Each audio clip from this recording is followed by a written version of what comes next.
দর্শক, নির্বাচনে আপনাদের কাছে খবর পৌঁছে দেওয়ার সবচেয়ে গুরুত্বপূর্ণ কাজটি করে থাকেন সাংবাদিকরা। ঝুঁকি যতই থাকুক, খবর তাদের সংগ্রহ করতেই হয়। এবারের নির্বাচনে কতটা সুরক্ষিত থাকছেন সাংবাদিকরা, এ নিয়ে বিস্তারিত জানাতে আমাদের সঙ্গে যুক্ত হচ্ছেন মাছরাঙা টেলিভিশনের যুগ্ম বার্তা সম্পাদক কাউসার সোহেলি। সোহেলি, নির্বাচনের আমেজ ইতিমধ্যেই দেশে শুরু হয়ে গিয়েছে এবং সাংবাদিকরা দেশের বিভিন্ন প্রান্ত থেকে সংবাদ সংগ্রহ এবং তা পরিবেশন করছেন। তবে কতটা ঝুঁকিমুক্ত থেকে এবারের নির্বাচন কভার করা সম্ভব বলে আপনি মনে করেন? আপনার কথা সূত্র ধরেই যদি বলি যে সারা দেশ থেকে কিন্তু সংবাদ সংগ্রহ শুরু হয়ে গেছে এবং সময় যত গড়াবে, নির্বাচনের উত্তাপ যত বাড়বে, সংগ্রহ করবার যে তাড়না বলি বা চেষ্টা এবং প্রতিযোগিতা সবই বেড়ে যাবে।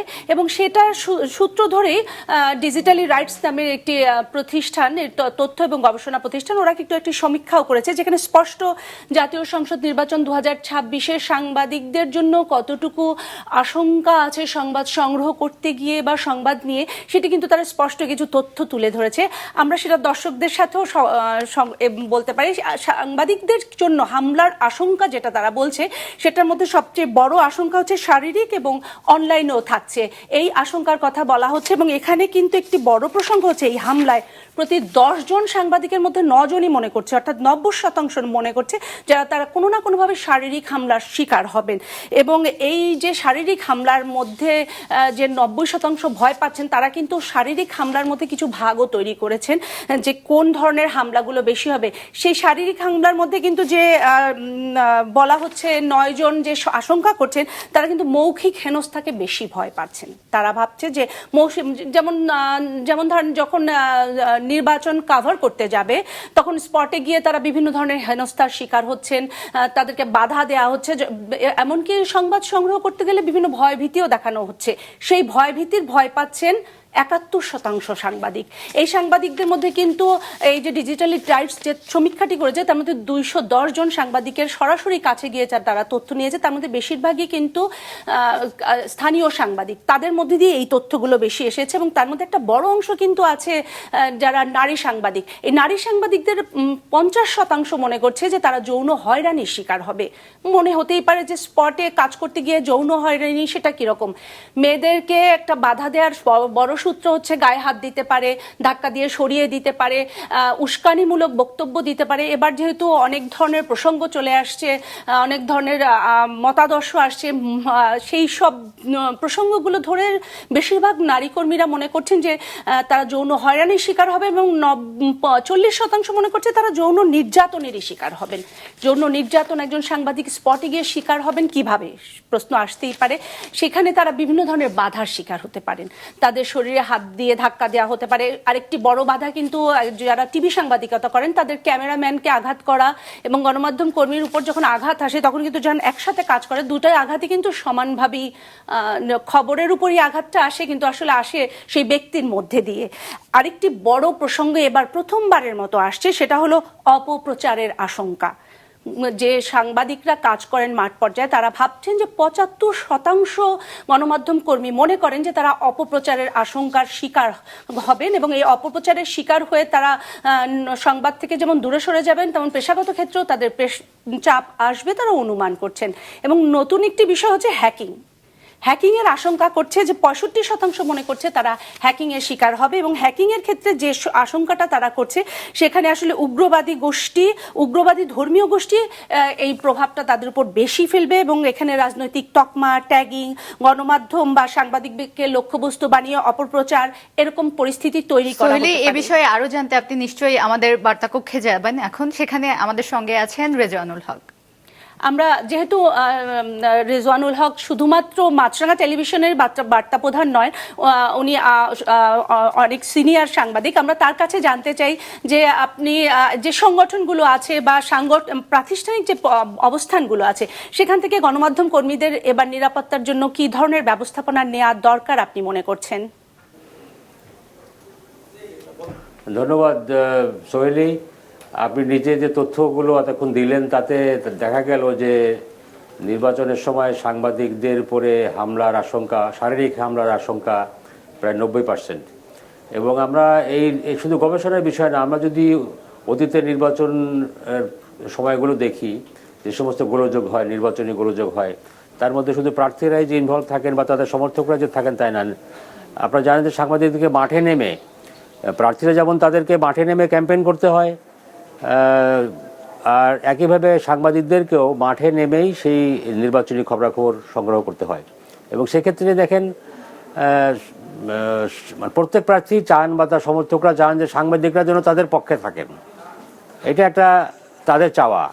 তো সাংবাদিকদের পক্ষে তো আর সব প্রার্থীর পক্ষে থাকা সম্ভব না। ইভেন সাংবাদিকরা কোনো পক্ষ নেওয়ারও কথা না, সাধারণত তারা নেন না। কিন্তু যখন কোনো খবর কারো বিরুদ্ধে যায়, ধরেন একটা কেন্দ্রে একটা গোলযোগ যারা করলেন, সেই খবর যখন আমি দেখাই বা বলি, তখন তারা আমার উপরে রুষ্ট হন।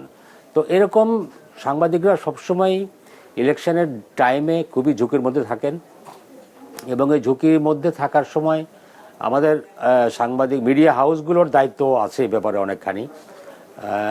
আপনি জানেন যে আপনি একটু আগে বলেছেন যে সাংবাদিকদেরকে নির্বাচনী খবর সংগ্রহ করার জন্য যে পাঠানো হয়, তাদের মধ্যে মাত্র 24% মিডিয়া হাউস সেই সাংবাদিকদেরকে ইকুইপড করে পাঠান, মানে তার নিরাপত্তা ঝুঁকির কথা বিবেচনা করে তাকে যতটা সম্ভব সিকিউর রাখার জন্য তাকে কিছু সরঞ্জাম দেওয়া হয়। তো আমি একটু মেনশন করতে চাই যে এই 24%-এর মধ্যে মাছরাঙা টেলিভিশন আছে।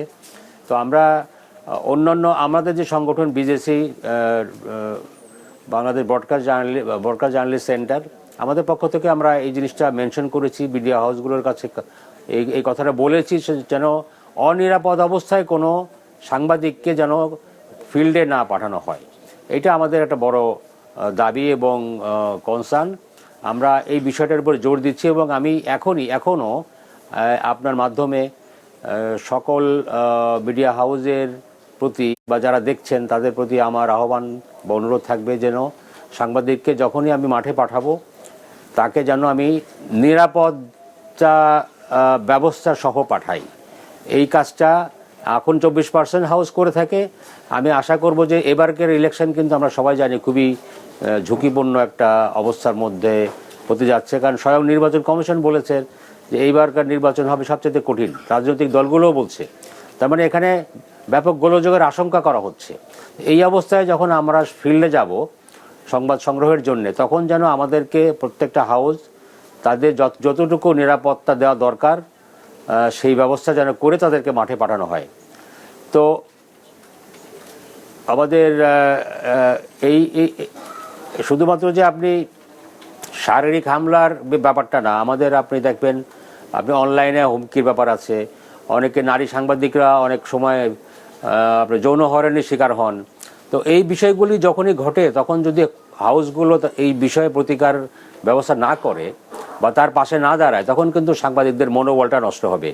তো আমি আশা করব যে আমরা তো করি, অন্যান্য সকল হাউসেই যেন এই ব্যবস্থাগুলি নেওয়া হয়, যাতে সাংবাদিক তার ভয়হীন ভালোভাবে, আপনার ঝুঁকি তো থাকবেই, তারপরও যতটুকু একটা নিরাপত্তামূলক ব্যবস্থা থাকলে হয় কি তার একটা সাহস থাকে, সে কাজটা করতে স্বচ্ছন্দ বোধ করে, তখন সে বিপদ মোকাবেলা করার যে সাহসটা মনোবল থাকা দরকার সেটা পায়। সেটার দিকে সকল মিডিয়া হাউস লক্ষ্য রাখবে, সেটাই আমার প্রত্যাশা। তো আমাদের সঙ্গে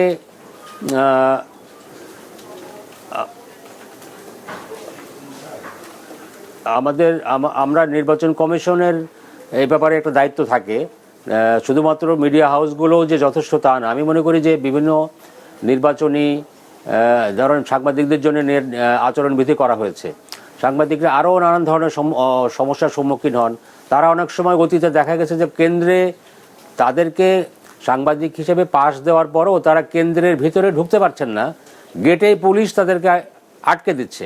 অথচ কেন্দ্রের ভেতরে কে যাবে না যাবে এটার পুরো নিয়ন্ত্রণ বা ক্ষমতা হচ্ছে ওই কেন্দ্রের প্রিজাইডিং অফিসারের। তার কাছে তো সাংবাদিক পৌঁছানোর আগ পর্যন্ত, তার কাছে যেতে হলে তো আমাকে কেন্দ্রে ঢুকতে হবে। তো গেটে যদি পুলিশ আমাকে বাধা দেয়, তাহলে তো আমি প্রিজাইডিং অফিসারের কাছে গিয়ে পৌঁছতে পারছি না। তো নির্বাচন কমিশনের কাছে আমরা সাংবাদিকদের কাছে এবার আচরণবিধির কিছু সংশোধনী আমরা দিয়েছিলাম, যাতে সাংবাদিকদেরকে যেভাবে নির্বাচনী কর্মকর্তা লেভেলে যে হয়রানিগুলি করা হয় সেটা যেন না হয়, সেটা আমরা নির্বাচন কমিশনের চিফ ইলেকশন কমিশনের সঙ্গে দেখা করে তার নোটিশে দিয়েছি, এবং তিনি আমাদেরকে আশ্বস্ত করেছেন যে না, সাংবাদিকদের ব্যাপারে কমিশন এবার আলাদাভাবে নানান ব্যবস্থা রাখবে এবং তাদের কোনো হয়রানি যাতে না হয়, বা হলে যদি প্রতিকার পাওয়া যায় সেই ব্যবস্থা তারা করবেন। তো নির্বাচন কমিশন আমাদের কাছে আশ্বস্ত করেছেন।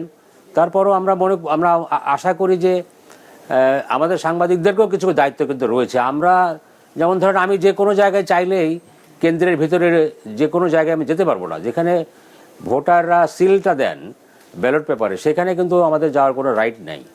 তো আর আমরা এখন তো অনেক মিডিয়া, তো আমরা যদি দল বেঁধে কেন্দ্রে প্রবেশ করি বা বুথের মধ্যে যাই বা ভোট কক্ষে যাই, তাহলে তো কেন্দ্রের ভোট নেওয়ার পরিবেশটা বা শৃঙ্খলাটা নষ্ট হতে পারে। তো আমি আমাদের কথাও বলবো যে আমাদেরও যেন ভোট কেন্দ্রের নিরাপত্তার দিকটা, ভোট কেন্দ্রের শৃঙ্খলার দিকটা যেন আমরা নজরে রাখি, যাতে ভোটের পরিবেশটা নষ্ট না হয়। দর্শক, এই মুহূর্তে আমাদের সাথে আছে নির্বাচন কমিশনের সাবেক অতিরিক্ত সচিব জেসমিন টুলি। আমরা চলে যাচ্ছি তার কাছে। আপা, আমি আপনার কাছে জানতে চাই যে নির্বাচনে সাংবাদিকরা যারা কাজ করবেন তাদের সুরক্ষার ক্ষেত্রে নির্বাচন কমিশন কি ধরনের পদক্ষেপ নিয়েছে? আসলে নির্বাচন কমিশনের যে সমস্ত আইন এবং বিধিমালা আছে, সেখানকার মধ্যে প্রথমত সুরক্ষার জন্য প্রার্থী এবং রাজনৈতিক দল, তারপরে ভোটার এবং ভোটাররা নির্বিঘ্নে আসা। আচ্ছা, সাংবাদিকদের জন্য, সাংবাদিক এবং পর্যবেক্ষকদের জন্য নির্বাচন কমিশনের যে নীতিমালা আছে সেই নীতিমালা অনুযায়ী তারা কাজ করবে। আসলে সুরক্ষা দেওয়ার মতন ইলেকশন কমিশন থেকে কোনো আইনে কোনো ধরনের কোনো বিধান নাই। তবে ইলেকশন কমিশন যেটা করতে পারে, যে কোনো ধরনের হুমকি যদি কোনো প্রার্থী বা রাজনৈতিক দলের পক্ষ থেকে ওই সাংবাদিকের পর আসে, সেখানেও সাংবাদিক একদম সুনির্দিষ্টভাবে অভিযোগ করতে পারে, তাহলে কমিশন তাৎক্ষণিকভাবে একটা ব্যবস্থা নিতে পারে। আবার এরকম হতে পারে যে না, কোনো প্রার্থীর পক্ষ থেকে আসছে না, কিন্তু কোনো রাজনৈতিক দলের সমর্থক বা গোষ্ঠীর কাছ থেকে আসছে, সেক্ষেত্রেও নির্বাচন কমিশনকে যদি লিখিতভাবে সুনির্দিষ্টভাবে অভিযোগ করা যায় তাৎক্ষণিকভাবে, যেহেতু হুমকি বা তার প্রাণনাশ হতে পারে, তারপর আক্রমণ হতে পারে, বিভিন্ন ধরনের শারীরিক নির্যাতন হতে পারে, মানসিক নির্যাতন হতে পারে, যেটাই হোক না যেন কমিশনকে যদি সুনির্দিষ্টভাবে জানানো যায়, তাহলে কমিশন ওই রাজনৈতিক দলকে জানাতে পারে, যেহেতু দলগুলো নির্বাচন কমিশনের সাথে রেজিস্ট্রেশনভুক্ত থাকে এবং দলগুলো নির্বাচনে অংশগ্রহণ যদি করে। সমস্যাটা হচ্ছে কি, যে সমস্ত আইন নির্বাচনী আইন, সেখানে কাউকে আঘাত করা, যদি নির্বাচনে কোনো কার্যক্রম করছে সেটা বাধাগ্রস্ত করা হয়, মনে করেন কোনো সাংবাদিক কোনো সংবাদ করছে, সেটাকে বাধাগ্রস্ত করছে, সেই ক্ষেত্রে নির্বাচন কমিশন ব্যবস্থা নিতে পারে। কিন্তু তাছাড়া এমনি যেটা নির্বাচন কমিশনের নলেজের মধ্যে আসছে না, তাহলে কিন্তু নির্বাচন কমিশন এই সাংবাদিককে সুরক্ষা দেওয়া একটু কঠিন হয়ে ওঠে। এই সুরক্ষাটা দেওয়ার আসলে সাংবাদিকদের যে সমস্ত সংস্থা থাকে তারা যদি এটা নজরে রাখে এবং তাৎক্ষণিকভাবে কমিশনের নজরে আনে, তাহলে আমার মনে হয় একটা তাৎক্ষণিক ব্যবস্থা নেওয়া সম্ভব হবে। জেসমিন টুলি, আপনাকে অসংখ্য ধন্যবাদ।